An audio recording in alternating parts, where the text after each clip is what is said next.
Jim Nelson in the 19 News Digital Studio. We've got some breaking news this Saturday afternoon. Momentarily, we will be going live to a press conference, Cleveland Police 5th District, where the family of Lachelle Jordan is expected to speak at a news conference here scheduled for 5 o'clock. Of course, Jordan, the previously missing EMT for nearly a week before being found alive. Before we go to this press conference, which is scheduled to start here in just a couple of minutes, I want to get you caught up to speed. If you've missed anything, this was really yesterday when everything started to come to light. In the overnight hours leading into Friday, we had learned that Lachelle Jordan was found alive. Here's kind of a recap of what we learned yesterday from our Harry Boomer, and then we'll get you out to that press conference. So again, this is from our Harry Boomer, kind of recapping the day's events yesterday when we first learned that the once missing EMT, Lachelle Jordan, was found alive. And until today, we really didn't know what had happened to Lachelle Jordan. But the whole story will, of course, come out as she feels better about talking about the horrible details what kept Lachelle out of view. Now, the mystery of Lachelle Jordan's disappearance calls an all-points bulletin for information that we hope would lead to find her. She left most of her personal belongings behind last Saturday. There was no trace of her where she had gone. Like a miracle, an injured Jordan limped into that open pantry convenience store at East 166 in Euclid in Cleveland late last night and called for help. Police and EMS arrived, and she was taken to the Cleveland Clinic. 19 News happy to report that she was found alive. You'll never believe this. We just got a call from Lachelle Jordan. She says that, she's just been insulted. She says she got away from the people that kidnapped her. They tried to burn her alive. I go to church with the family, but I just want to say that I am really concerned. I'd like to hear from her. I'd like to see her on camera. Even though she may be a little shook up right now, I think the community... Okay, so we're going to dip out of that real quick here. Again, that was our Harry Boomer, a portion of his story from yesterday, kind of recapping what we learned about Lachelle Jordan as we go back to this live picture where we're awaiting the news conference again with the family of Lachelle Jordan, the once missing EMT who was found alive in the overnight hours leading into Friday. So again, we are waiting for some activity there. This is at Cleveland Police 5th District where this news conference will be held. Again, momentarily, we are expecting to hear from the family of Lachelle Jordan. She had been missing, was missing for, it was about a week before she herself called 911 and was found alive. So again, we'll stick with this momentarily. We do expect this news conference to start here. It's scheduled to start at 5 o'clock, which is in 30 seconds. Obviously, that could be delayed a little bit, but we'll stick with it here as we wait for any activity there at that news conference.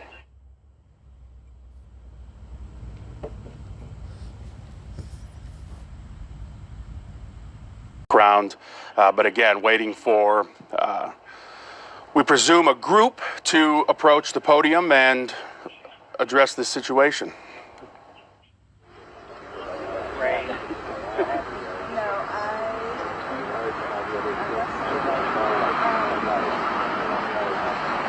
Scheduled to start at 5 o'clock, so we do anticipate in the next couple of minutes this news conference will start.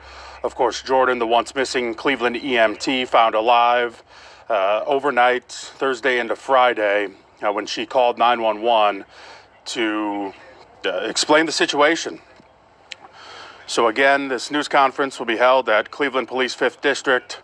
Again, the family of Lachelle members, some community activists approaching the podium now. So we will get you this here. It should be any second now by the time that group gets up here. So I'm going to turn my microphone off and we will listen in live to this news conference again with the family of Lachelle Jordan. Interesting. Okay. Good afternoon. Hello, everybody.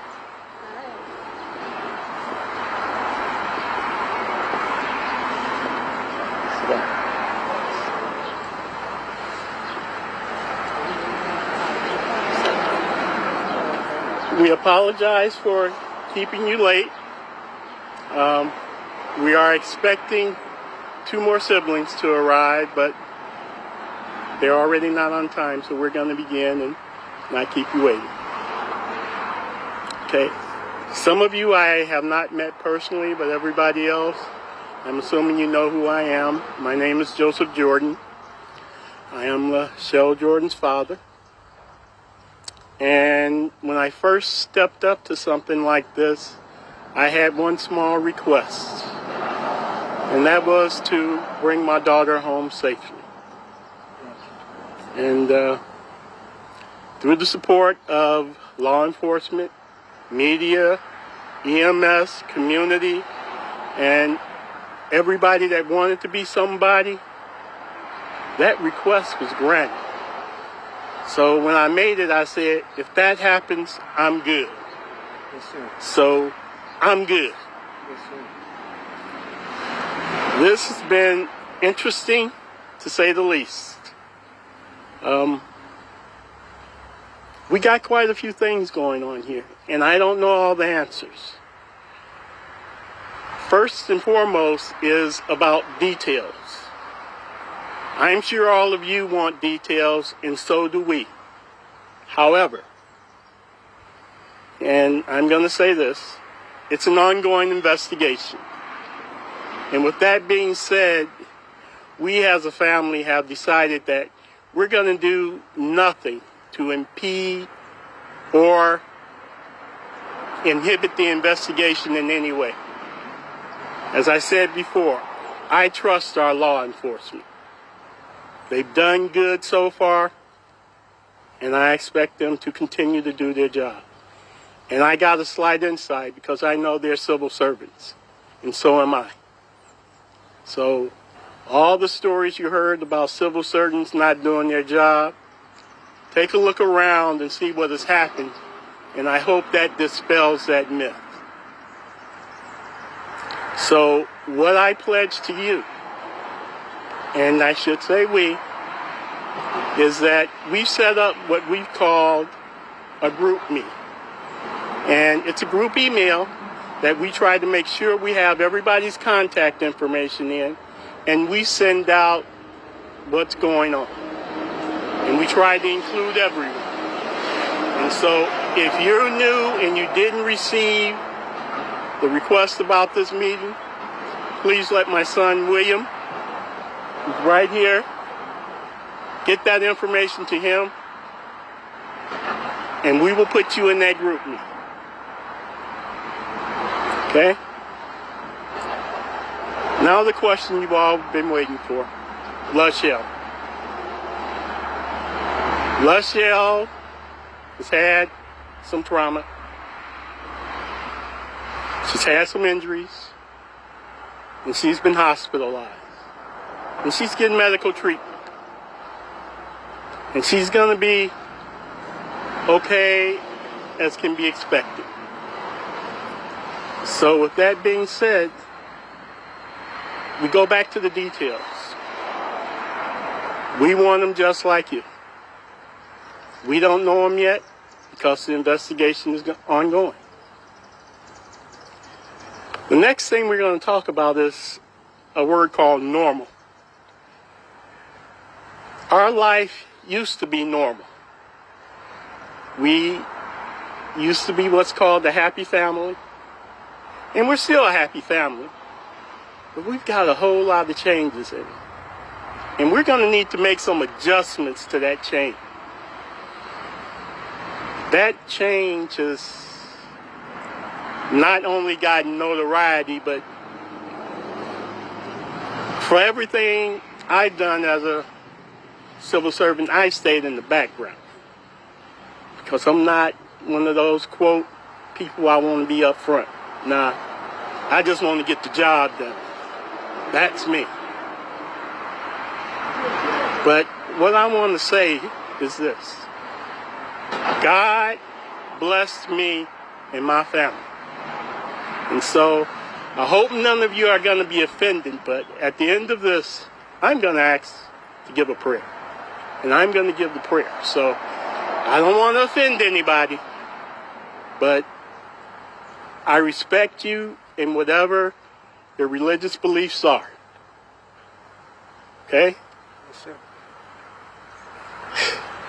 Yes, sir. So, with that being said, we got back to normalcy. We're not going to be normal ever again in the way we were before. We've got to make a lot of adjustments. We got to look at other safety features because we know things are different and we should expect them to be different. With that being said, we don't know exactly what we're going to do. But we're meeting together as a family and we're going to work through that. Many of you may have heard me say, I have 13 grandchildren.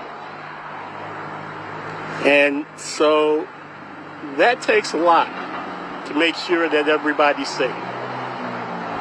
And that's one of the things we're looking at. We're looking at safety.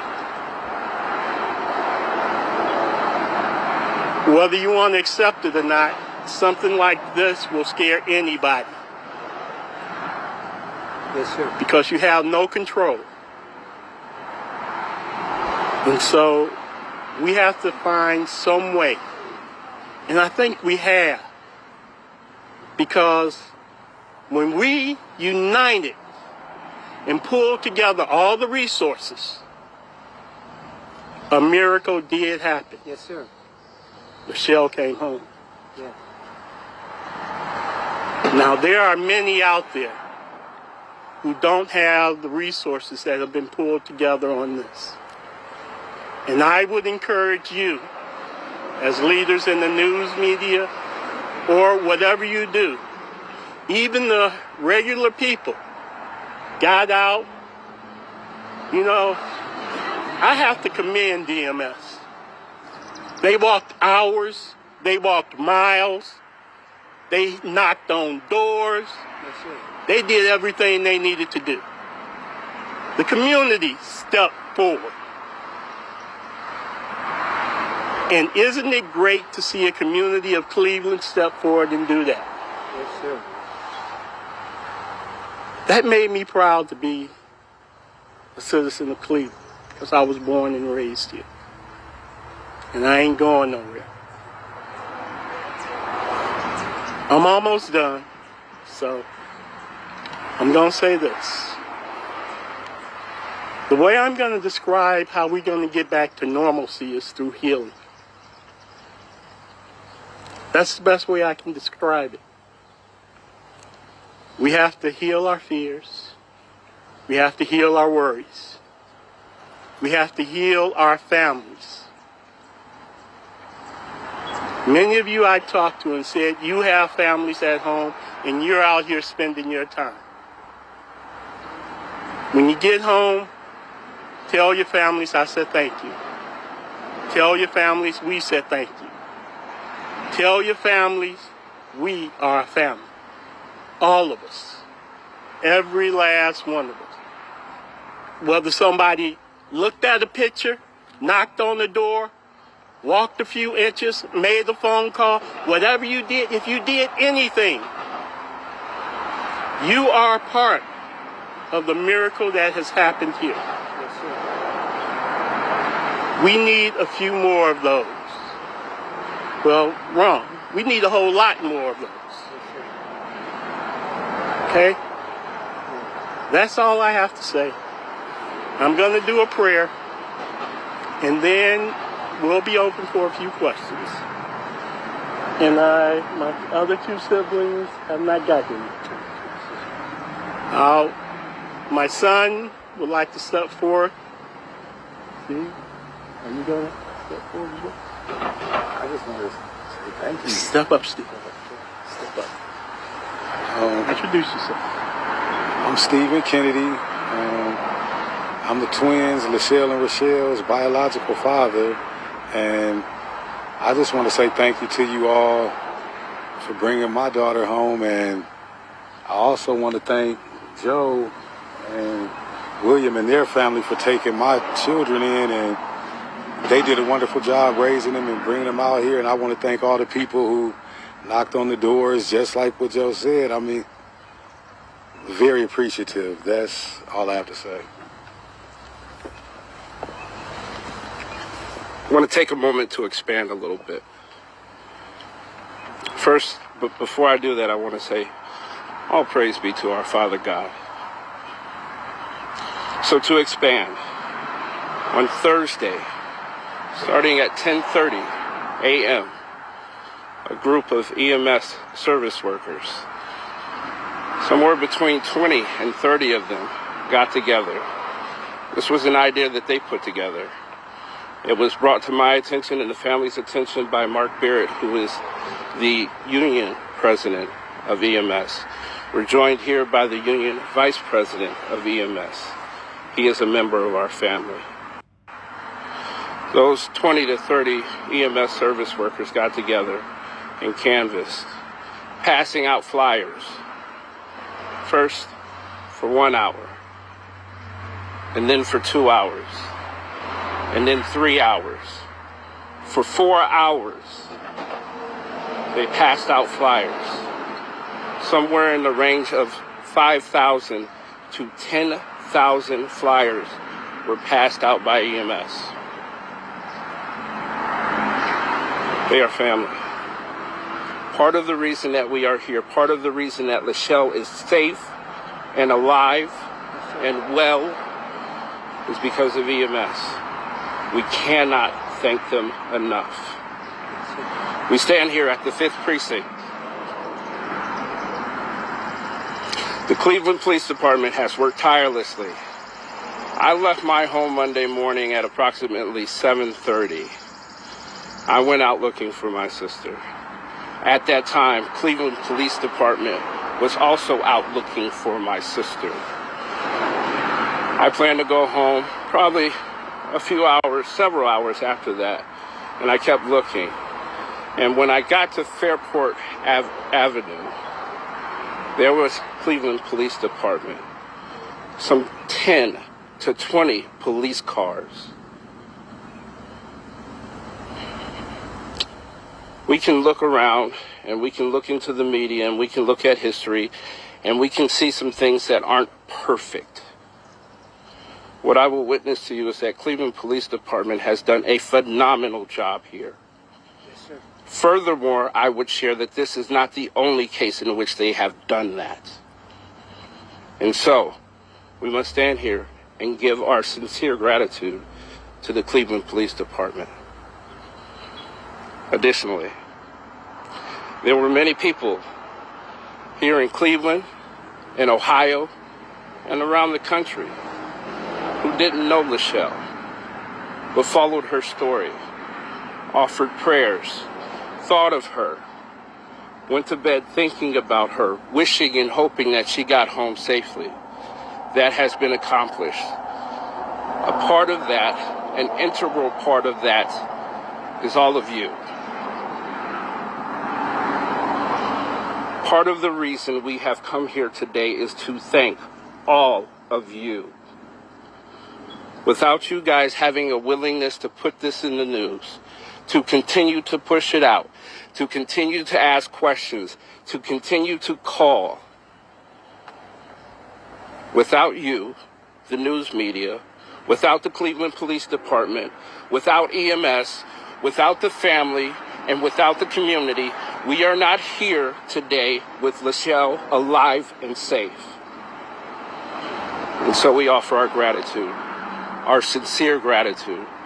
We will continue to communicate effectively with you as when the time is right to offer more insight and information. I'll turn it back over to my father.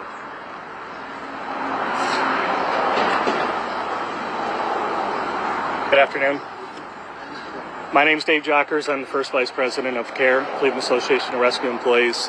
We are the union which represents 250 dispatchers, EMTs, and paramedics for the City of Cleveland Division of EMS. Our president, Mark Barrett, who you guys have been speaking with regularly, couldn't be here today because he's with his young daughter. Family comes first. And that's pretty much the theme, I think, here. Families first. And besides a family, I am a paramedic for the division for 9 years. I'm also a husband and a father. And I couldn't imagine what Joe and Michael, Pete, all of you guys, Rochelle, have gone through for the last week. The union's position has been and continues to be that we will be here for Lachelle and her family now or in the future for whatever they need. We are just happy that she is home and she is home safe. So thank you. Thank you for the media for putting it out there. I know I've shared it on my social media multiple times, and I'm seeing people I went to high school 30 years ago sharing it. I hadn't heard from in 30 years. That meant a lot. So thank you.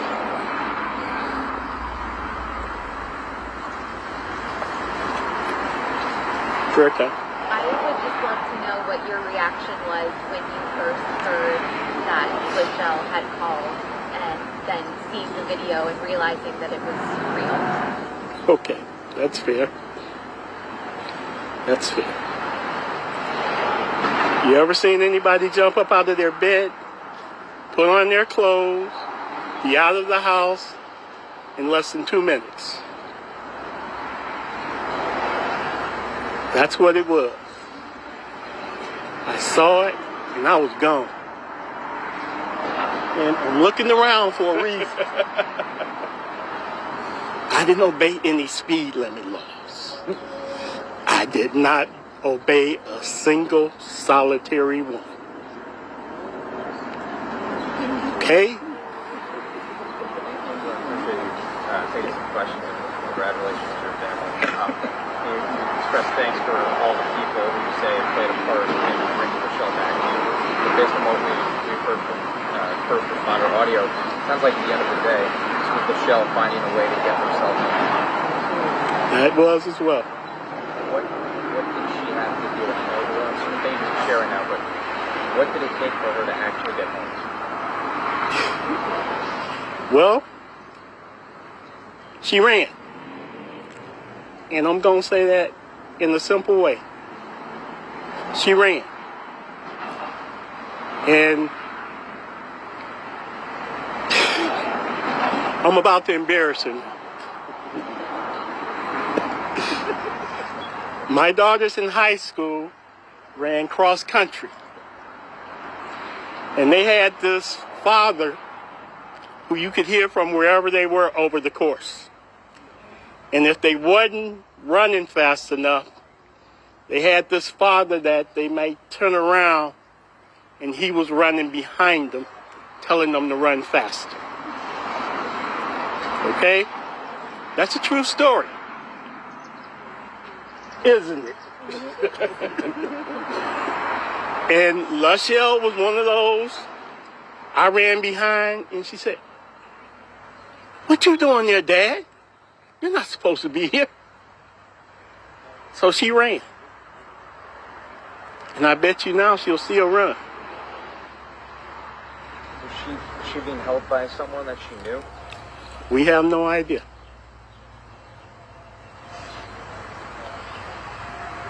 And one other thing I was hoping you could clarify, because I want to share it the way that your family wants to put it, but we've seen this discussed a lot, this court case involving someone who she had a protection order against.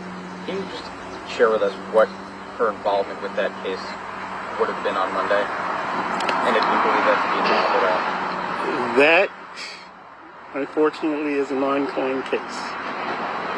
And I would respectfully not answer that at this time because, like I said, we intend on doing nothing to jeopardize any of the investigations.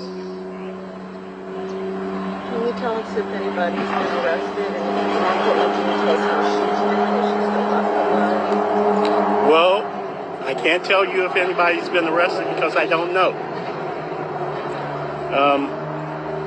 She is still hospitalized. But she's on the road to recovery? Yes. Are her spirits okay? Spirits are up. I guess when you talk about safety, is the biggest fear not just for her safety going forward, but for everyone in the family, considering what happened? You know, when I said safety, I meant safety not only for my family, but for everybody out here. To put it point blank, something's got to change. Yes, sir. Something's got to change. And if this will be a motivating factor, so be it. But something's got to change. And we can make the change if we step out and be somebody. Be somebody that if you see something, say something. Those are good words, Yes, sir. but you have to put them in action. And in this case, they was put in action. Some people are. Have you had a chance to talk to the workers who found her, or I guess that she approached, or if you have anything to say to them, what would you want them to know providing care for your daughter at that point? What I want to say is this. To the people at the convenience store who let her use the phone, thank God you were there. I'm serious. Thank God. Because that could have came out any other kind of way. And so for everybody who stepped up and became somebody, thank you.